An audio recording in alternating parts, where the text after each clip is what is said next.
की सियासत में क्रॉस वोटिंग का कांटा अब कांग्रेस के लिए चुभन बन चुका है। पार्टी अनुशासन बनाम राजनीतिक महत्वाकांक्षा की इस लड़ाई में अब फैसला हाईकमान को करना है और पांचों विधायकों की किस्मत पर कार्रवाई की तलवार लटक रही है। देखिए।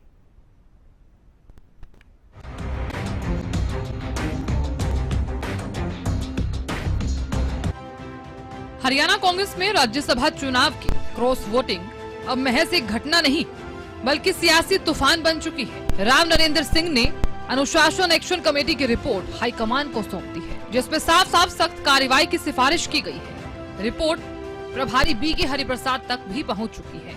यानी अब गेंद पूरी तरह दिल्ली दरबार के पाले में है और फैसला कभी भी आ सकता है। 3 अप्रैल को चंडीगढ़ में हुई बैठक में डीएसी ने पांचों विधायकों पर कड़ा रुख अपनाने का संकेत दिया। रिपोर्ट में सस्पेंशन से लेकर सख्त अनुशासनात्मक कार्रवाई तक की बात कह दी गई। लेकिन दिलचस्प ये है कि कुछ विधायक खुद को निर्दोष साबित करने में जुटे हैं। शैली चौधरी, रेणुबाला, जरनैल सिंह ने खुद को पाक साफ बताया, जबकि मोहम्मद इजराइल ने खुलकर क्रॉस वोटिंग स्वीकार कर सियासत में नया मोड़ ला दिया है। वहीं मोहम्मद इलियास के तेवर और बीजेपी नेताओं से बढ़ती नजदीकियां कई तरह के सवाल भी खड़े कर रही हैं। कांग्रेस के अंदर अब ये सिर्फ अनुशासन का मामला नहीं बल्कि वफादारी बनाम अवसरवाद की लड़ाई बन चुका है। देखना होगा कि हाईकमान उदाहरण पेश करता है या फिर समझौते की राजनीति आगे बढ़ती है। तो पांचों विधायकों पर कार्रवाई की तलवार लटक रही है। दिल्ली दरबार से फैसला आना है। रिपोर्ट पहुंच चुकी है। पांचों को ही दोषी माना है अनुशासन कमेटी ने और रिपोर्ट कह रही है कि पांचों पर एक्शन हो। क्या एक्शन होगा ये जानना जरूरी है और एक्शन हुआ भी तो भी क्या प्रदेश में कांग्रेस नेतृत्व पर सवाल नहीं उठ खड़ा होता कि आप सबको एक साथ लेकर चलने में विफल हो गए, आप फेल हो गए, ये आपकी भी विफलता है। रविंद्र सांगवान हमारे साथ बीजेपी से जुड़ गए हैं। रविंद्र साहब नमस्कार, बहुत स्वागत है। अनामिका जी नमस्कार, सभी दर्शकों को प्रणाम। हरियाणा कांग्रेस में क्रॉस वोटिंग का क्लाइमैक्स देख रहे हैं सर? अनामिका जी पहली बार नहीं देख रहे हैं, कांग्रेस में हमेशा से ऐसा ही होता है। और अनामिका जी कांग्रेस के जो विधायक हैं, पहले तो मैं ये बताना चाहूंगा कि राज्यसभा का जो चुनाव है, राज्यसभा का चुनाव कोई सामान्य चुनाव तो होता नहीं। इसके अंदर विधायकों का वोट डलता है और विधायक जो हमारे हैं वो जनता से चुन करके आते हैं। लाखों लाखों वोटर जो है उनको चुन करके भेजते हैं। वो अपना निर्णय लेने में सक्षम होते हैं और सभी लोग अच्छे तरीके से जानते हैं कि उनको अपने भविष्य के लिए कहां पर वोट देना है। हरियाणा की कांग्रेस टूट चुकी है और 9 विधायक गए हैं। उन 9 के अंदर से अब जो बातचीत चल रही है वो सिर्फ 5 की बातचीत चल रही है और उन 5 के अंदर से भी 3 ने ये कहा है कि उन्होंने वोट कांग्रेस को दी है। और एक बात और अनामिका जी मैं बताना चाहूंगा कि जो वोटिंग हुई है, वोटिंग के अंदर वोट जो डाली गई है वो दिखा करके डाली गई है और वोट दिखा करके जिस समय वोट दिखाई गई है ये कहा गया है कि जो विधानसभा के विधायक दल के नेता हैं उनके कांग्रेस के वो पसंद नहीं है और जो उन्होंने प्रत्याशी दिया है वो प्रत्याशी उनके ऊपर थोपा गया है और उनके जो प्रभारी कांग्रेस के हैं उनको भी वोट दिखाई गई है। कांग्रेस हरियाणा के अंदर टूटी है, 25% टूटी है। 9 विधायकों का जाना कोई सामान्य बात नहीं है। हरियाणा के जो मुख्यमंत्री हैं माननीय नायब सिंह सैनी जी दूसरी बार मुख्यमंत्री बने हैं। उनका जो काम करने का तरीका है, ठीक है, इस पर आ जाएंगे। सबका साथ, सबका विकास, सबका विश्वास। कांग्रेस से जुड़ गए हैं। तंवर साहब क्या चल रहा है ये हरियाणा कांग्रेस में?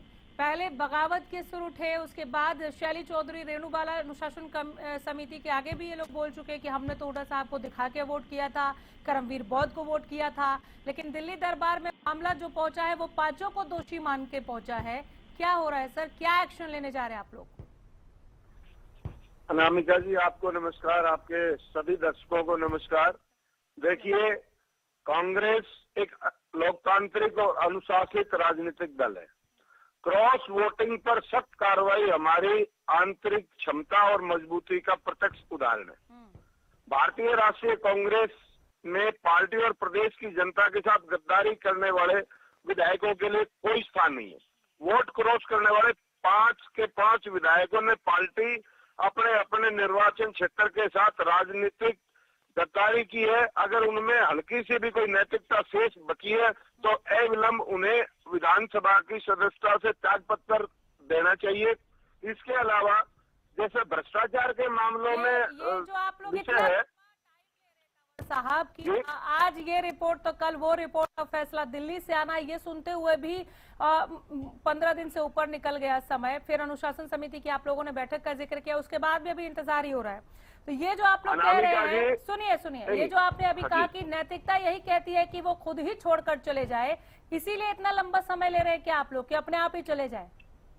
अनामिका जी, विषय ये तो नैतिकता का तगाजा है कि जिसने गद्दारी करी है उन लोगों को इस्तीफा देना चाहिए, पार्टी से भी देना चाहिए और विधानसभा से भी देना चाहिए। लेकिन क्योंकि कांग्रेस एक लोकतांत्रिक दल है और इसमें हर आदमी को अपनी बात कहने का अधिकार है, लेकिन इसमें कोई सुनवाई संदेह नहीं नहीं हुई है। सर। सुनिए, अभी एक लाइन और बोलूंगी, फिर आप ही बोलिए, कंटिन्यू कीजिए। आपने दो बहुत ही भारी भरकम शब्द अभी बोले हैं कि कांग्रेस एक लोकतांत्रिक दल है और कांग्रेस अनुशासित है। ऐसी लोकतांत्रिक है जहां पर सुनवाई नहीं हो रही है उनकी, जो ये कह रहे हैं कि हमने तो हुड्डा साहब को दिखाकर वोट दिया था, लेकिन उनके खिलाफ फैसला गया है दिल्ली दरबार में। दूसरा वर्ड आपने कहा, दूसरा आपने अनुशासित कहा। ये कैसा अनुशासन है सर कि जब भी जरूरत होती है तब फूटकर बिदक जाते हैं आपके विधायक? देखिए अनामिका जी, जिस प्रकार का विषय इस राज्यसभा के चुनाव में आया है और जिस तरह से एक राज्यसभा सीट के लिए पर्याप्त बहुमत था दोनों राजनीतिक पार्टियों के पास, लेकिन जिस तरह से तीसरा उम्मीदवार आया उसी दिन ये तय हो गया था कि भारतीय जनता पार्टी जो अनेक प्रदेशों में जो इनका ऑपरेशन लोटस चलता रहता है उसकी तर्ज पे विधायकों की खरीद फरोख्त का प्रयास करेगी और हमने उस प्रयास को विफल किया है। भले ही कुछ लोग जो गद्दार किस्म के लोग हैं, जो लोभी और लालची लोग हैं, वो टूट गए और निश्चित तौर पे जो जहां तक नेता प्रतिपक्ष टूट गए या बिक गए, खुलकर बोलिए। अगर जब खरीद फरोख्त का आरोप लगा रहे तो बोलिए बिक गए, किसने खरीदा ये भी बताइए। हाँ, हम बोल रहे हैं जो बिक गए उनके लिए भारतीय राष्ट्रीय कांग्रेस में कोई जगह नहीं है। और ये बात कहना कि इतने गए उतने गए, अगर 5 लोगों ने, सुनिए, हाँ, अगर 5 लोगों ने गद्दारी करी है और 5 के 5 के खिलाफ शिकायत होगी है और अनुशासन समिति हरियाणा प्रदेश ने अपनी रिपोर्ट दे दी है और हमें पूरी आशा और अपेक्षा है कि केंद्रीय नेतृत्व इन 5 गद्दारों के खिलाफ सख्त कार्रवाई करेगा। 16 तारीख को चुनाव हुए, 17 को ही आप जानते थे नाम। इनफैक्ट आप लोग बैठकर अगर वोट देख रहे थे तो 16 को पता था सर आपको? 16 को पता था। 16 तारीख को सब बता दिया गया था, लेकिन हर एक लोकतांत्रिक दल में प्रक्रिया होती है, प्रक्रिया का पालन जरूरी है। यहाँ भारतीय जनता पार्टी के तरीके पर नहीं है कि ऊपर से कुछ कैवियर नाम खोल के दिखा दिया। और अभी जो बात कर रहे थे, लेकिन आपके विधायक आप ही पर आरोप लगा रहे हैं कि वो दलगत, सुनिए, दलगत राजनीति का वो शिकार हो रहे हैं। वो कह रहे हैं कि हम तो गुटबाजी का शिकार हो रहे हैं, हमने तो वोट दिया ही नहीं था, हमने क्रॉस वोटिंग की ही नहीं।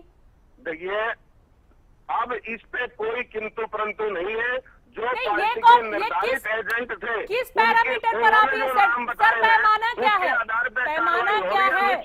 अरे प्रभु, इस विषय पे होगी। तंवर साहब, पैमाना क्या है ये मापने का कि किसने क्रॉस वोट किया किसने नहीं? जो विधायक कह रहे हैं शैली चौधरी, रेणु बाला कि हमने वोट दिखाकर करमवीर बौद्ध को दिया था, हुड्डा साहब को दिखाया था, फिर आप लोग किस पैमाने से नकार रहे हैं? एजेंट का क्या अभिप्राय रहेगा फिर? बोलिए। अगर एजेंट पार्टी ने अधिकृत किए हैं हाँ, मतदान के दौरान, फिर उनका क्या अभिप्राय? चलिए, आपकी बात मान लिया, ठीक है, दिल्ली दरबार से इन 5 पर फैसला आएगा, मान लिया। तंवर साहब मान लिया, अगला सवाल लीजिए। हम तो ये दूसरे लोगों के लिए भी ये अपने अगला सवाल लीजिए तंवर साहब, ठीक है, मान लिया, अगला सवाल लीजिए। केवल 5 पर क्यों बात कर रहे हैं? जो वोट अमान्य हुए उन 4 वोट का क्या? देखिए अनामिका जी, जिस प्रकार से मतगणना रुकी और जिस तरह से वोटों को अवैध करार दिया गया और उसमें बीजेपी का भी एक वोट अवैध करार हुआ हमारे 3 के बारे में, निश्चित तौर पे जिस प्रकार का आचरण और व्यवहार चुनाव आयोग और निर्वाचन अधिकारी जो उस वक्त था पीठासीन अधिकारी उसका रहा है, ये इस भारत के लोकतंत्र पे, भारत के संविधान पे और संवैधानिक संस्थाओं पे सीधा सीधा हमला है। संगवान साहब जवाब दीजिए। तो जी जिसको वोट दिखा करके दिया है और जिनको ये कह रहे हैं कि उनके विधायक दल के नेता हैं, सारी कांग्रेस आज उनके खिलाफ खड़ी है। कांग्रेस के कार्यकारी अध्यक्ष रामकिशन जी ने इस्तीफा दिया। एक विधायक कह रहे हैं कि जो पूर्व अध्यक्ष थे उदय भान जी, उनको प्रत्याशी होना चाहिए था। कहीं पे कुमारी शैलजा जी खड़ी हैं, कहीं पे रणदीप सुरजेवाला खड़े हैं और हुड्डा साहब खुद डैमेज कंट्रोल में लगे हैं। पहले सेठिया जी ने धरना दिया, वो उठवाने के लिए गए। उसके बाद वक्त जी ने प्रेस कॉन्फ्रेंस की, वो उनके घर मनाने के लिए गए। और आज उन्होंने कहीं पे आज बातचीत चली हुई है कि वो अब आने वाले समय के अंदर जो वीरेंद्र जी के बेटे की जो पदयात्रा चली हुई है उसके अंदर भी शामिल होने के लिए जाएंगे। और जब सारी कांग्रेस हुड्डा जी के खिलाफ है तो हुड्डा जी की बात कैसे मानी जाएगी कि किसने वोट दिया किसने नहीं वोट दिया। और रही बात ये है कि ये जो ऊपर की बातें होती हैं कि हाईकमान देखेगा, ये तभी देखा जाता है जब किसी बात तंवर साहब इसका जवाब तो दे रहे हैं कि एजेंट का मतलब क्या रह गया, एजेंट की तो बात माननी ही पड़ेगी। कोई मतलब ही नहीं रह गया, कोई बात माननी ही नहीं जा रही है, क्योंकि 2 बैठकें 3 बैठकें नीचे हो गई है। अब फिर हाईकमान के पास चला गया है। आने वाले 2 साल के बाद फिर राज्यसभा का चुनाव है, तो जो विधायक हैं उन विधायकों को दिख रहा है। सर ये तो हो गई सांगवान साहब, ये तो हो गई कांग्रेस के पाले की बात की, उनके भीतर अंदर खाने क्या क्या चल रहा है उस पर आपने प्रतिक्रिया दी बीजेपी की तरफ से।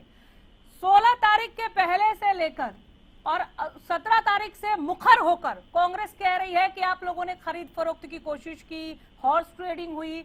आप लोग सिर्फ इतना कह रहे हैं कि ये विपक्ष का काम है विरोध करना, इसलिए वो इस तरह के स्वर उठा रहे हैं। इसके अलावा कोई और एक्शन लेने की सोच रहे हैं क्या आप लोग? बहुत बड़ा आरोप है, बहुत बड़ा आरोप है। बिल्कुल अनामिका जी, बिल्कुल, क्योंकि देखिए जिस समय विधानसभा चल रही थी किस प्रकार का कांग्रेस का रवैया था, कांग्रेस ने किस प्रकार से जो माननीय जो हाई कोर्ट के जजेस हैं उनके बीच में बैठ करके वहां पर रास्ता रोकने की कोशिश की थी और किस प्रकार से माननीय हाई कोर्ट के द्वारा उनके खिलाफ वहां फिर निर्णय लिया गया था। और इसी प्रकार से उनका जो विधानसभा के अंदर भी रवैया था, बार बार विधानसभा को वो वॉकआउट करते थे, झूठे मुद्दे लेकर के आते थे। और अब भी झूठे मुद्दे किस प्रकार से लेकर के आ रहे हैं, कभी गैस की तंगी बताते हैं, कभी डीजल की तंगी बताते हैं, कभी वोट चोरी की बात करते हैं। और हमारे पास हमारे प्रत्याशी के लिए संजय भाटिया जी के लिए पूर्ण बहुमत था, लेकिन जो हरियाणा विधानसभा के अंदर जो निर्दलीय विधायक हैं उन विधायकों का भी हमें सपोर्ट है। और उन निर्दलीय विधायकों ने अपना निर्दलीय जो प्रत्याशी है वो चुनाव के अंदर, राज्यसभा चुनाव के अंदर लेकर के आए। हमारा निर्णय था कि हम निर्दलीय जो चुनाव लड़ रहा व्यक्ति है हम उनको सपोर्ट करेंगे, तो हमने उनको सपोर्ट किया। और जब इनके जो विधायक हैं, इनके विधायकों ने जब विरोध किया इनके प्रत्याशी के विरोध के बाद वो उनको लेकर के हिमाचल लेकर के गए। हिमाचल के बाद चंडीगढ़ के अंदर उनको अरेस्ट करके रखा, उनके फॉर्म जमा करा लिए। और फिर अंदर भी इनका जो है, अंदर जिस समय वोटिंग हो रही थी उस समय वोटिंग के अंदर जो इनके जैसे आज क्लियर बिल्कुल 5 विधायकों के बयान आ गए हैं। उन 3 विधायकों ने तो बिल्कुल ये कहा है कि हमने वोट कांग्रेस को दिया, यानी कि वो हुड्डा का, भूपेंद्र हुड्डा का और जो इनके प्रभारी हैं उनका जो नेतृत्व है ये मान ही नहीं रहे हैं। और मैं आपको पुनः बताना चाहूंगा कि हरियाणा के अंदर जब भी कांग्रेस का टूट होती है, कांग्रेस जब भी हरियाणा के अंदर टूटती है, क्या आप ये कह रहे हैं कि हुड्डा साहब किसी को बचाने की कोशिश कर रहे हैं? जी बिल्कुल, ये कांग्रेस के अंदर आज बिल्कुल गुटबाजी है। कांग्रेस गुटों के अंदर बटी हुई है और कांग्रेस के अंदर गुटबाजी के कारण ही ऐसा हो रहा है। और इसके अंदर इनके केंद्र के नेतृत्व का भी हाथ है, क्योंकि हरियाणा के अंदर जब भी कांग्रेस टूटती है वो ऊपर से भी टूटती है, ऊपर के नेताओं का भी हाथ होता है। पहले भी चौधरी देवीलाल जी कांग्रेस के अंदर से आए थे, उसके बाद चौधरी भजनलाल जी कांग्रेस के अंदर से आए थे और उसके बाद चौधरी बंसीलाल जी ने भी कांग्रेस के अंदर से निकल के, और उसके बाद 2009 के बाद लगातार हुड्डा के विरोध में और जिस प्रकार से इन्होंने एक ही परिवार के हाथ में बागडोर हरियाणा की देने की कोशिश की, उसके खिलाफ हरियाणा के कांग्रेस के सभी दल हैं। रणदीप सिंह सुरजेवाला जी, कुमारी शैलजा जी, वीरेंद्र सिंह जी, और उससे पहले भी कुलदीप शर्मा जी का भी बयान आया, कैप्टन अजय यादव जी का भी बयान आया।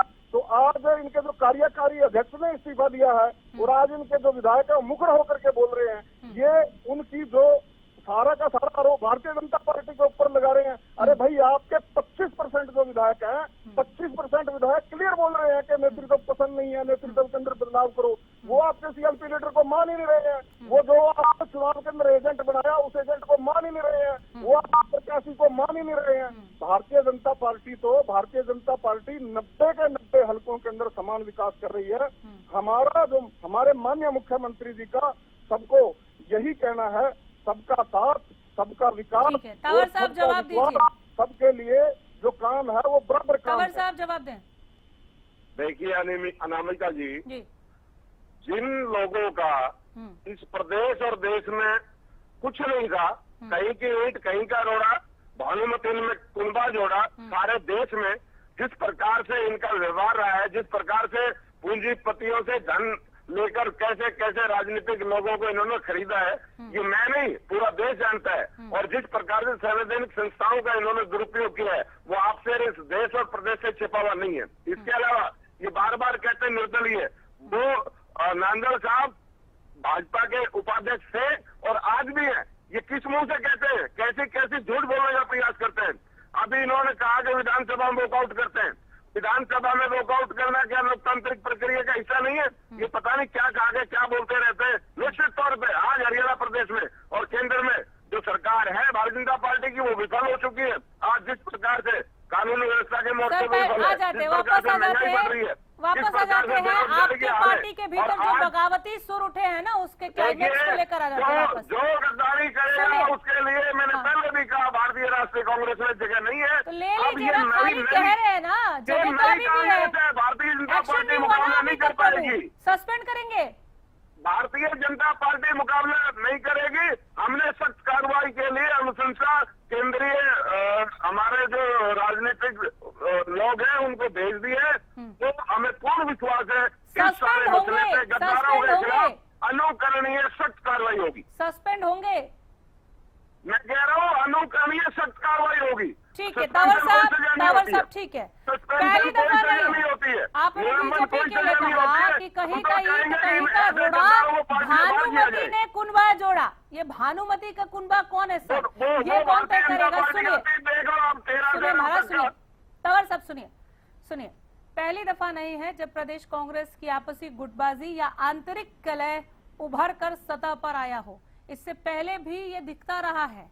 आपके भीतर, प्रदेश कांग्रेस के भीतर की जो गुटबाजी है वो पहले भी निकलकर सामने आती रही है। इस बार आप कह रहे हैं कि 5 बगावती हैं जिन पर हम एक्शन लेने जा रहे हैं और ऐसा फैसला होगा जो अनुकरणीय होगा। आप लोग मिसाल पेश करने जा रहे हैं, असम की तर्ज पे पेश करेंगे क्या? एक सवाल। और इसके साथ दूसरा सवाल ये, आप ही के पार्टी के भीतर इस तरह से बगावती सुर का उठना क्या शीर्ष नेतृत्व का फेल्योर नहीं है?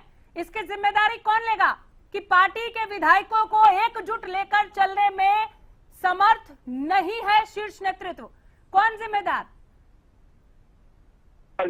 हाँ। जिस प्रकार से शीर्ष नेतृत्व का सख्त संदेश है, गद्दारी बिल्कुल भी सहन नहीं करेंगे। इसके अलावा नेता प्रतिपक्ष की बात कर रहे थे कि उनके सख्त संदेश के बाद भी तो 5 बगावती निकले ना आपके हिसाब से। सुनिए तो सही, जिम्मेदारी कौन लेगा सर? बहुत सीधा सा पूछा है, सीधा सा जवाब दीजिए। कौन, किसको जिम्मेदारी लेनी होगी इसकी कि आप एकजुट होकर नहीं चल पाए, आप सबको साथ लेकर नहीं चल पाए? जिन्होंने अपना ईमान बेच दिया हो उनकी कोई जिम्मेदारी नहीं ले सकता। अच्छा, कोई भी आदमी कभी भी अपना ईमान बेच दे, कौन जिम्मेदारी लेगा? आप बताए। मैं क्यों बताऊंगी सर? बगावत आपके पार्टी में हो रहा है, गुटबाजी आपकी पार्टी में दिख रही है। नहीं कर सकता निश्चित तौर पे। ये उन्होंने लोभ लालच में लिया हुआ फैसला है, इसलिए उनको जनता और प्रदेश की जनता के साथ एक अनुकरणीय उदाहरण प्रस्तुत करते हुए मैडम इस्तीफा दे और दोबारा चुनाव लड़े। पता लग जाएगा, दूध का दूध पानी का पानी हो जाएगा। विषय तो ये है। आप ये कह रहे हैं कि शीर्ष नेतृत्व से सवाल नहीं पूछा जाना चाहिए कि आप क्यों खेलोगे सबको साथ लेकर चलने में? शीर्ष नेतृत्व का सख्त संदेश है कि किसी भी गद्दार के लिए सख्ती काम नहीं आई ना आपके कांग्रेस में कोई जगह नहीं है। आपके हिसाब से 5 बगावती है तो सख्ती कहाँ काम आई? आपका संदेश तो कहीं धरा का धरा रह गया ना। देखिए, मैंने कहा बिकने वालों के कोई जिम्मेदारी नहीं ले सकता, कोई धरा का धरा नहीं है। आप ये क्यों बोलते हैं कि 32 लोग आज भी साथ है और एकजुट है? हुड्डा साहब के पक्ष में क्या एक लाइन का सभी विधायकों ने मीटिंग में प्रस्ताव नहीं दिया था कि जो नेतृत्व चाहेगा उसको वो नेता प्रतिपक्ष बनाए? ठीक है, एक सवाल और की अवधारणा प्रस्तुत करते हैं यहाँ पे बैठ के, जो विधायक कह रहे हैं, सुनिए, विषय ये कि केंद्र और प्रदेश के स्तर पर सरकार की जिम्मेदारी क्या है?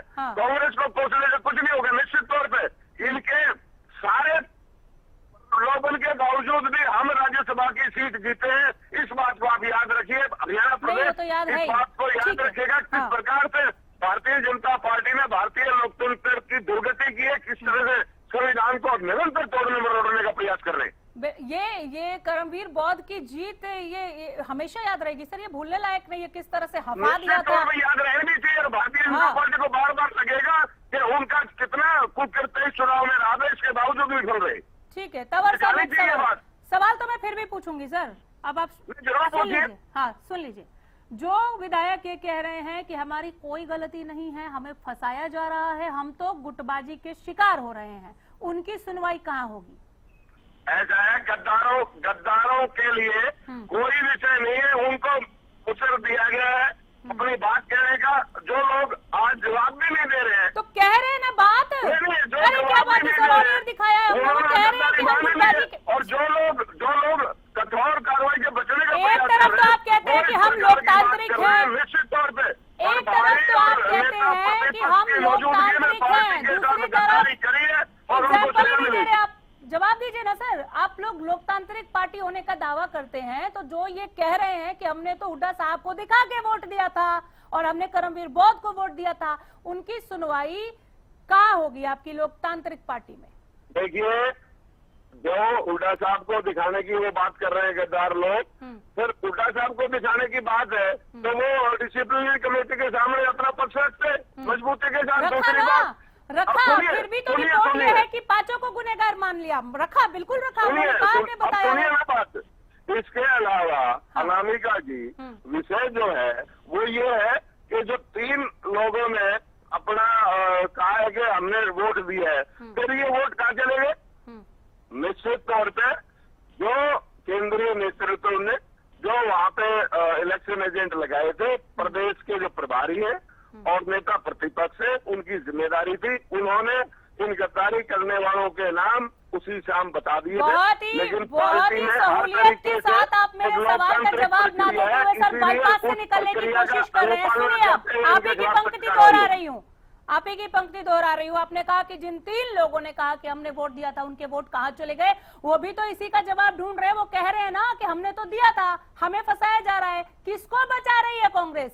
किसको बचा रहे हैं? कांग्रेस किसी को नहीं बचा रही है, गद्दार बहाना कर रहे हैं। निश्चित तौर पर इन्होंने अपने निर्वाचन क्षेत्र में प्रदेश की जनता के साथ गद्दारी करी है और इनको परिणाम भुगतना पड़ेगा। ठीक है, रविंद्र सांगवान।